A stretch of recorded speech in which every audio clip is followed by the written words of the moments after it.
حضور علیہ السلام نے، میں جو بات عرض کر رہا تھا کہ سیدہ پاک کے اندر 3 خوبیاں ہمارے معاشرے کی ضرورت ہیں۔ سب سے پہلی جو چیز ہے سیدہ کائنات میں، وہ وفا شعاری ہے۔ وفا شعار خاتون، آپ وفا شعار خاتون تھیں۔ حضور علیہ السلام کے مبارک زبان سے جو جملے نکلتے تھے سیدہ پاک اس پہ فوراً عمل کرتی تھی۔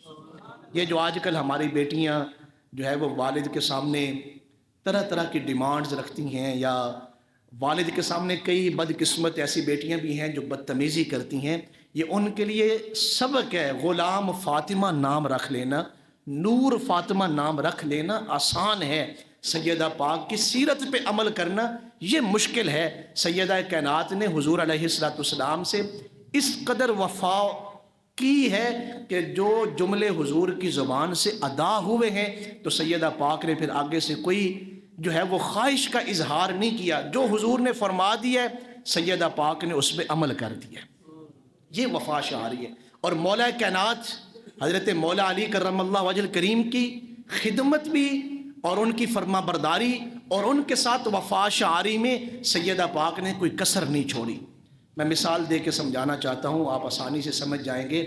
سیدہ طیبہ حضرت فاطمہ الزہرا رضی اللہ تعالیٰ عنہ وہ عظیم خاتون ہیں، جب ان کا نکاح حضرت مولا علی سے ہوا، میں یہاں ایک بات اور بھی کہنا چاہتا ہوں، یہ سیدہ پاک کی عظیم ایک آپ کا مرتبہ ہے یہ کہ کئی رشتے آ رہے تھے سیدہ پاک کے لیے، شادی کے لیے کئی جگہوں سے رشتے آ رہے تھے، ہر رشتے کا حضور انکار کر رہے ہیں، کیا فرما کے کہ میرا اللہ تعالیٰ خود جو ہے سیدہ پاک کے رشتے کا اہتمام فرمائے گا، جہاں مجھے اللہ فرمائے گا وہاں اپنی بیٹی کا میں رشتہ کروں گا۔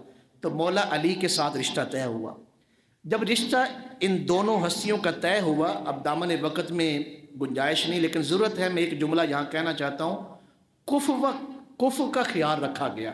کفو جیسے ولم یکن لہ کفوا احد، کفو جو ہے ایک خاص پہلو ہے کہ جب آپ بیٹی کا اور بیٹے کا رشتہ کرتے ہیں تو دونوں کی برابری کا خیال رکھیں۔ کس چیز کا خیال رکھیں جی؟ کبھی آپ نے خیال رکھا ہے رشتہ کرتے ہوئے؟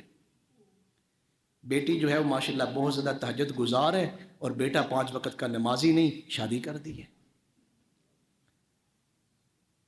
بیٹی جو ہے وہ خوبصورت ہے، داماد جو ہے وہ خوبصورت نہیں، بس رشتہ داری کی مجبوری ہے، شادی کر دی ہے۔ بیٹی ماشاءاللہ تعلیم یافتہ ہے اور بیٹا جو ہے وہ ان پڑھ جاہل ہے، شادی کر دی ہے، بس خاندان کی مجبوریاں تھیں، ان مجبوریوں کو دیکھیں۔ حضرت سیدہ فاطمہ کی شادی اور مولا کائنات کی شادی میں کفو کا خیال رکھا گیا ہے کہ یہ دونوں ہستیاں مقام اور مرتبہ اور عبادات میں برابر تھیں۔ سیدہ پاک ایک سجدے کے لیے قیام کے لیے کھڑی ہوتی ہیں اور سجدہ فرماتی ہیں تو صبح کی اذانیں ہو جاتی ہیں، اور مولا علی گھوڑے کی رکاب پہ پاؤں رکھتے ہیں، ابھی گھوڑے پہ پشت پر نہیں آتے ایک قرآن مجید کا ختم کر لیتے ہیں۔ نیکی میں برابر تھے۔ یہ شادی میں بڑا اہتمام کیا گیا کہ حضرت مولا کائنات اور سیدہ پاک کی شادی میں کفو کا خیال رکھا گیا کہ بیٹی اور داماد کا جو مقام ہے، جو مرتبہ ہے، وہ برابر ہو۔ حضرت سیدہ پاک کی جب شادی ہوئی تو حضور علیہ السلام نے سیدہ پاک سے فرمایا گھر کے اندر کے جو کام ہیں بیٹا وہ آپ کے ذمہ میں ہے، اور گھر سے جو باہر کے کام ہیں وہ مولا علی کے ذمہ میں ہے۔ آپ سن رہے ہیں میں کیا کہہ رہا ہوں؟ گھر کے اندر کے کام کس کے ذمہ میں ہیں؟ بیٹی کے ذمہ میں۔ کون نصیحت فرما رہے ہیں؟ سیدہ پاک کے جو والد ہیں، امام الانبیاء فرما رہے ہیں۔ اور ہم رشتے میں کیا کہتے ہیں؟ ساڈی بیٹی نے کام نہیں کرنے، ہماری بیٹی کام نہیں کرے گی، گھر کے کام نہیں کرے گی، آپ نے نوکرانیاں رکھنی ہیں۔ ہم کس قدر جو ہے وہ برکات سے، اس وقت ہمارے ملک میں جو طلاق کی شرح ہے نا، اس میں کئی اور وجوہات بھی ہیں، اس میں ایک جو بڑی وجہ ہے وہ یہ ہے کہ والدین، بچی کے والدین چاہتے ہیں ہماری بیٹی کی شادی اس گھر میں نہ ہو جہاں گھر کے کام کرنے پڑیں، اور سسرال والے جو ہیں وہ چاہتے ہیں ہم وہ بیٹی لے کے آئیں گے جو گھر میں کام کرے۔ یہاں سے انبن ہوتی ہے اور رشتے ٹوٹ جاتے ہیں۔ حضور علیہ السلام سیدہ پاک سے فرما رہے ہیں کہ گھر کے باہر کے جو کام ہیں وہ مولا علی کے ذمہ میں ہیں، اور جو گھر کے اندر کے کام ہیں وہ آپ کے ذمہ میں ہیں۔ آپ کو یاد ہوگا تسبیح فاطمہ ہم پڑھتے ہیں اکثر، سبحان اللہ 33 مرتبہ اور الحمدللہ 33 مرتبہ اور اللہ اکبر 34 مرتبہ، یہ جو ہم پڑھتے ہیں اسے تسبیح فاطمہ کہتے ہیں۔ آپ کو پتہ ہے یہ تسبیح فاطمہ کیوں ہے؟ ایک جنگ کے موقع پہ حضرت حضور علیہ السلام کی بارگاہ میں کافی ساری باندیاں اور کافی سارے غلام آئے۔ حضور ان غلاموں کو اور باندیوں کو تقسیم فرما رہے ہیں، تو سیدہ پاک تشریف لائی ہیں کہ میرا کام بہت زیادہ ہے، حضور مجھے بھی کوئی باندی یا کوئی غلام عطا فرمائیں گے، میرا کام جو ہے وہ بٹ جائے گا۔ تو حضور نے کوئی باندی یا کوئی غلام جو ہے وہ نہیں عطا فرمایا، حضور نے یہ تسبیح عطا فرمائی کہ تم بیٹا یہ پڑھ لیا کرو 33 مرتبہ۔ علماء نے بھی لکھا اگر تم بہت مشکلوں نے تمہیں گھیر لیا ہے، تم تسبیح فاطمہ کا ورد کرو، اللہ تمہاری جو مشکلیں ہیں اللہ ان کو آسان کر دے گا۔ اب جانتے ہیں حضور علیہ السلام اگر اپنی بیٹی کو کوئی باندی یا غلام عطا فرما دیتے تو کوئی حضور پہ اعتراض کر سکتا تھا؟ باقی تو سبھی کو حضور غلام بھی دے رہے ہیں، باندیاں بھی دے رہے ہیں، سیدہ پاک کو حضور نے باندی اور غلام کیوں نہیں دیا؟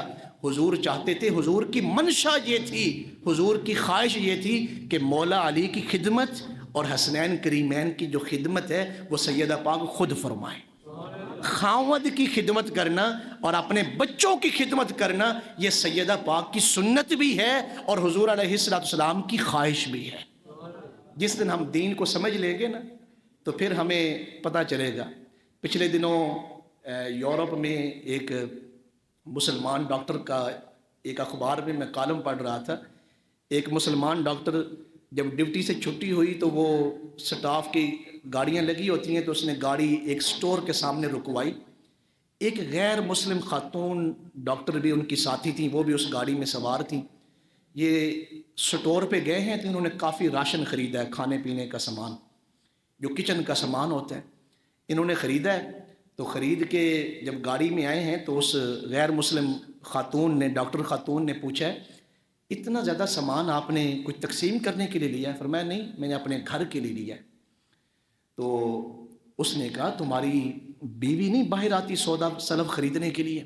اس نے کہا نہیں، وہ تو کبھی نہیں خریدنے کے لیے آئی، میں خود اپنے گھر کے لیے جو باہر کی چیزیں ہیں وہ خود خریدتا ہوں، گھر کے جو کام کاج ہیں وہ بیوی خود کر لیتی ہے۔ اس نے کہا آپ کی بیوی کوئی ملازمت بھی نہیں کرتی؟ باہر ہمارے معاشرے میں یورپ میں ساری خواتین جو ہیں وہ جاب کرتی ہیں، ملازمت کرتی ہیں، پیسے لے کے آتی ہیں۔ اس نے کہا نہیں، میری جو بیوی ہے میں اس حق میں نہیں ہوں کہ وہ ملازمت کرے، وہ جاب کرے، میں کس لیے ہوں، میں پیسے کما کے لاتا ہوں، میں اس کی خدمت کرتا ہوں۔